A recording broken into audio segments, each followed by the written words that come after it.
Welcome to Godless and Grounded. Let's start with a reality check that might feel a bit strange if you grew up with the traditional nativity story. If you open up the New Testament and look for a specific date, you are going to be searching for a very long time. There is absolutely no mention of December 25th in the Bible. In fact, there is no mention of a month, a season, or even a specific temperature.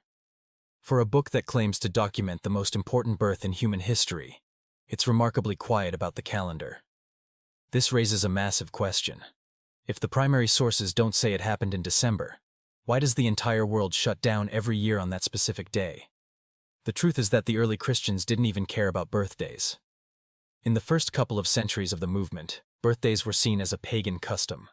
Romans celebrated birthdays, and Egyptian pharaohs celebrated birthdays, but the early followers of Jesus were much more focused on his death and what they believed was his resurrection. It wasn't until about 300 years after the fact that the church started getting interested in pinning down a date for his birth. When they finally did, they didn't look at historical records or birth certificates because those didn't exist for a carpenter's son from a backwater town in Judea. Instead, they looked at the world around them and the politics of the Roman Empire. One of the strongest arguments against a December birth actually comes from the Bible itself. In the Gospel of Luke, there's a famous scene where shepherds are out in the fields at night watching over their flocks. If you've ever been to Bethlehem in late December, you'd know it is freezing. It's the rainy season.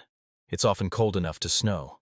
No shepherd in their right mind would have their sheep out in the open fields overnight in the dead of winter. The sheep would have been brought into shelters or folds during those months to protect them from the elements. This detail suggests that if the story has any historical basis at all, the birth likely happened in the spring or the autumn when the weather was mild enough for overnight grazing. So why December 25th? To understand that, we have to look at what else was happening in Rome during that time of year. Long before Christianity took over, the Romans had a massive festival called Saturnalia. It started on December 17th and lasted for 7 days. It was a time of complete social reversal. Work and business came to a halt. Schools and courts were closed. People decorated their homes with greenery, gave gifts, and even switched roles. Masters would serve their slaves. It was a week of lawlessness and partying. Right as Saturnalia was winding down, the Romans celebrated something else. On December 25th, they observed the Dies Natalis Solis Invicti, which means the birthday of the unconquered sun. This was the winter solstice on the Julian calendar. It was the point in the year where the days stopped getting shorter and the sun began its rebirth as it climbed higher in the sky. This was a massive deal for the cult of Mithras, a mystery religion that was a huge rival to early Christianity. Mithras was a sun god, and his followers celebrated his birth on December 25th. Early church leaders were in a bit of a bind. They wanted to convert the masses, but the masses really liked their winter parties. It's much easier to convince someone to join your new religion if you don't tell them they have to give up their favorite holidays. So, the church did what many growing institutions do. They rebranded. They took the existing popular festival of the sun and claimed it for the Son of God. It was a strategic political move to overshadow the pagan celebrations. Think about it like a modern corporate takeover. When one company buys another, they don't always fire everyone and close the building. Sometimes they just change the sign on the door and keep the existing customers. By placing Christmas on December 25th, the church essentially hijacked the momentum of the winter solstice. They even used the same symbols. The greenery used in Saturnalia became the wreaths and trees we see today. The gift-giving stayed. The feasting stayed. Only the name of the guest of honor changed. There's also a bit of weird ancient logic involved called the integral age theory. Some early Christian thinkers believed that great prophets died on the exact same day they were conceived. They had calculated that Jesus died during Passover, which they placed on March 25th. If he was conceived on March 25th, then exactly 9 months later would be December 25th. It's a very tidy bit of mathematical symbolism, but it has absolutely nothing to do with biology or historical record-keeping. It was a way to force the universe to look symmetrical and divine. The historical reality is that Jesus, if he existed as a single historical figure, was likely born in a much humbler and more mundane context than the lights of Broadway or the tinsel of a modern living room would suggest. He was a peasant in a Roman-occupied territory. In that world, nobody was recording the birthdays of poor children.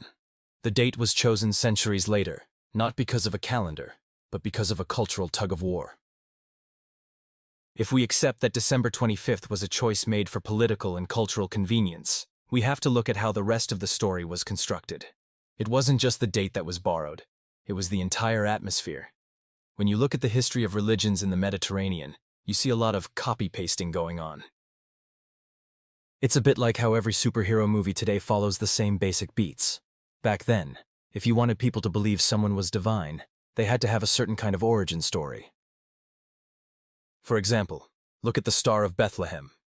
People have tried for centuries to find a scientific explanation for it. Was it a supernova? Was it a conjunction of Jupiter and Saturn? While astronomers can find interesting things happening in the sky around 4 or 6 BCE, the most likely explanation isn't astronomical, but literary. In the ancient world, the birth of a king was always supposed to be heralded by a celestial event. When Mithridates VI was born, a comet supposedly appeared. When Augustus Caesar was rising to power, a comet was seen as his soul ascending. If the writers of the Gospels wanted to convince a Roman and Jewish audience that Jesus was a king, they had to include a star. It was a standard trope of the time. Then there are the 3 wise men, or magi. The Bible doesn't actually say there were 3 of them. It just mentions 3 types of gifts: gold, frankincense, and myrrh. But the idea of foreign dignitaries coming to pay homage to a newborn king is another classic storytelling device. It serves to show that the entire world, even distant lands, recognizes the importance of this child. It's a way of building authority. If you look at the legends of other figures like Buddha, or even Romulus, the founder of Rome, you see similar themes of miraculous signs and important visitors. Even the location of the birth is a bit of a historical puzzle. The Gospels of Matthew and Luke both place the birth in Bethlehem, but they do so for very different reasons and using very different stories. Matthew has Mary and Joseph already living in Bethlehem in a house, and they flee to Egypt to escape King Herod. Luke has them living in Nazareth and traveling to Bethlehem because of a Roman census. The problem? There is no historical record of a census that required everyone to return to their ancestral hometowns. The Roman Empire was many things, but it wasn't that inefficient. Forcing millions of people to travel across provinces to register for taxes would have collapsed the economy and created a logistical nightmare. The census story was likely a plot device used by the author of Luke to get a family from Nazareth down to Bethlehem. Why Bethlehem? Because the Jewish scriptures prophesied that a future Messiah would come from the city of David, which was Bethlehem. To fit the prophecy, the story had to be moved. It's a bit like a modern biopic where the director changes some facts to make the ending more dramatic or to hit certain emotional notes. What we are looking at when we celebrate Christmas isn't a historical reenactment. It's a massive, multi-layered collage of ancient mythology, Roman politics, and human psychology. We have a natural urge to celebrate during the darkest part of the winter. We want to believe that even in the cold and the dark, something new is starting. The church tapped into that universal human feeling. Even the character of Santa Claus is a weird mixture of a 4th century Greek bishop named Nicholas, the Dutch figure of Sinterklaas, and the Norse god Odin, who was said to lead a wild hunt through the sky during the midwinter Yule festival. We took the white beard and the flying through the night from Odin, the charity from Nicholas, and the red suit from a very successful Coca-Cola advertising campaign in the 1930s. When you peel back the layers, the truth behind December 25th isn't a single fact. It's the realization that humans are incredible storytellers. We take bits and pieces from the cultures we meet, the religions we leave behind, and the stars we see in the sky, and we weave them into a narrative that gives our lives meaning. Jesus probably wasn't born on December 25th. He probably wasn't born in a stable, and there probably weren't 3 kings. But the date persists because it serves a function that is older than Christianity itself. The need to gather together, light a fire, and wait for the sun to come back. This is a deep dive into the layers of history, so grab a coffee, because we are going to peel back every single layer of the December 25th mystery. To understand why we celebrate this day, we have to stop looking at it as a religious event and start looking at it as a masterclass in ancient marketing and social engineering. If you were to hop into a time machine and go back to the year 100 AD, and you asked a Christian in Rome or Jerusalem when Jesus was born, they would likely look at you with total confusion. Not only did they not know the date, they didn't think the date mattered. In the worldview of that time, particularly within the Jewish tradition that Jesus came from, celebrating birthdays was actually considered a bit lowbrow, or even pagan. It was something the Greeks and Romans did for their emperors. For the first 200 years of the movement, the focus was entirely on the end of his life, not the beginning. So, how did we get from "birthdays don't matter" to the biggest global birthday party in history? It started with a problem of identity.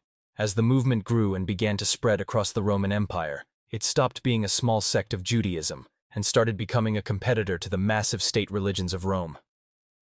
The early church fathers realized that if they wanted to win the hearts and minds of the average Roman citizen, they couldn't just offer abstract theology. They needed festivals. They needed a calendar that could compete with the high-energy, spectacular parties that the Romans were already used to. Let's look at the atmosphere of Rome in December. The city was absolutely obsessed with the winter solstice. This is the point in the year where, from a human perspective on Earth, the sun seems to stand still before it begins its slow journey back toward the north. It is the shortest day and the longest night. For ancient people, this was terrifying and significant. It was the moment where you either believed the sun was dying or you celebrated its rebirth. The most famous of these celebrations was Saturnalia. It wasn't just a holiday. It was a total disruption of the social order. Slaves were given temporary freedom. They wore the pileus, a cap that signified a freed person. They sat at the heads of tables while their masters served them food. There was no school, no law courts, and no executions. People dressed in bright, informal clothes instead of their formal togas. They gambled in public, which was usually illegal. They went door to door singing and playing instruments.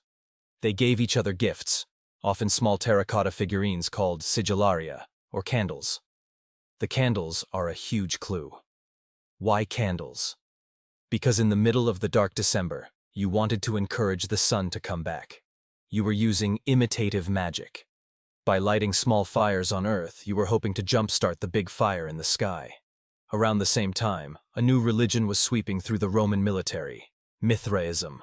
Mithras was an Indo-Iranian god of light and covenants, and he was the soldier's god. His followers met in underground caves called Mithraea. And guess when the birthday of Mithras was celebrated? December 25th. It was the Dies Natalis Solis Invicti, the birthday of the unconquered sun. This wasn't just a religious date. It was a political one. The Emperor Aurelian made it an official holiday in 274 AD to unify the empire under one sun god. The early church saw this and had a choice. They could fight against the most popular holiday in the empire, or they could co-opt it. There is a famous quote from a later Christian writer who basically admitted this. He said that when the Christians saw that the heathens were busy with their fires and their festivals on the 25th, and that the Christians were being drawn into these parties, the leaders of the church decided to celebrate the true birth on that day. It was a strategic pivot. They didn't have a date, so they stole the best one available. This created a massive narrative problem for the early gospel writers. They had a guy from the north, Nazareth, who they believed was the Messiah, but the job description said he had to be from the south, Bethlehem. Both Matthew and Luke solve this problem, but they do it in ways that completely contradict each other. Matthew says the family lived in Bethlehem to begin with and then fled to Nazareth later. Luke says they lived in Nazareth and only went to Bethlehem because of a census. As we mentioned earlier, the Roman census of Quirinius is a historical nightmare. Quirinius didn't become governor of Syria until about 6 AD, which is at least 10 years after King Herod died. If Jesus was born while Herod was alive, as Matthew says, then he couldn't have been born during the census of Quirinius, as Luke says. They are at least a decade apart. Furthermore, Roman censuses tracked property and people where they currently lived and worked. They didn't care where your great-great-great-grandfather was from.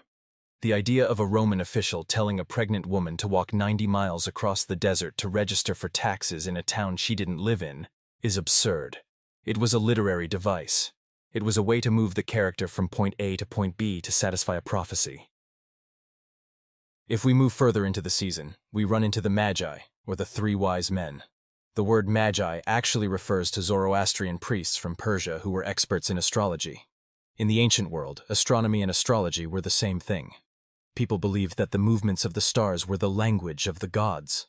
If a new star appeared, it meant a new king was here. This is where we see the atheistic, or skeptical perspective really shine. When you look at the Star of Bethlehem, you see a story trying to satisfy two different audiences. To the Jews, it was a sign of a new king. To the Romans and Greeks, it was a sign of a great man. But for us today, we see it as a mythic trope. Every great founder of the era had a star. When Julius Caesar died, a comet appeared, and the Romans claimed it was his soul. The Gospel writers were simply using the special effects of their day to show that their protagonist was a heavy hitter. And what about the gifts? Gold, frankincense, and myrrh. These weren't just random expensive items, they were deeply symbolic. Gold represented kingship. Frankincense was used by priests in the temple. Myrrh was an embalming oil used for the dead. The gifts were a foreshadowing device. They were telling the reader, this baby is a king, a priest, and he is going to die.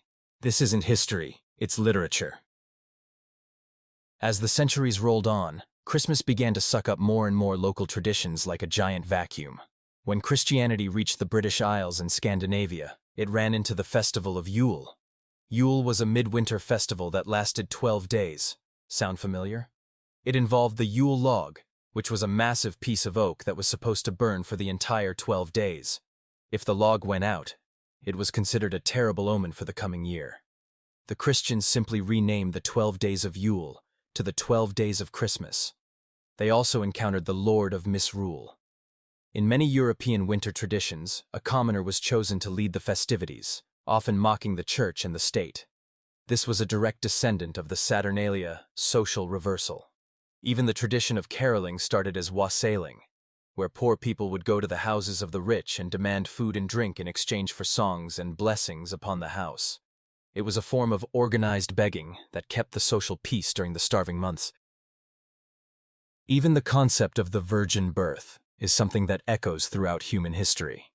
We see it in the story of Horus in Egypt, who was often depicted being held by his mother Isis, in a pose that looks identical to the Madonna and child statues of later centuries. We see it in the stories of Dionysus and Attis. Now, some internet skeptics go too far and claim that Jesus is a literal copy of these gods. That's not quite true. The details vary wildly. But what is true is that the idea of a divine birth was the currency of the time. What's the takeaway for a modern thinking person? It's that Christmas is perhaps the most human thing we have. It's not true in the sense of being a factual recording of a Tuesday in December 2,000 years ago, but it is true in the sense that it reflects how we function as a species. We are creatures of habit. We took a peasant from Galilee, mixed him with a Roman sun god, added a dash of Persian astrology, wrapped him in a German evergreen tree, and gave him a Norse god's beard. We created a super holiday that belongs to everyone and no one at the same time. Whether you believe in the divinity of the central figure or not, you are participating in a tradition that stretches back to the very first humans who sat around a fire and wondered if the sun would ever come back. It's a fascinating look at how ideas evolve. Nothing is truly original. Everything is a remix. The Christmas we have today is a Roman winter party, wrapped in a Jewish messianic prophecy, decorated with Germanic pagan trees, and sold to us by modern marketing. Understanding that doesn't necessarily ruin the holiday, but it does put it in a much more interesting human perspective. The truth behind December 25th isn't found in a Bible verse or a Roman scroll. It's found in the fact that for thousands of years, humans have decided that the best way to handle the coldest, darkest part of the year is to turn toward each other, light a candle, and tell a story. And that, in itself, is a pretty compelling argument for why the holiday survives, even if the history behind it is mostly made of stars and shadows.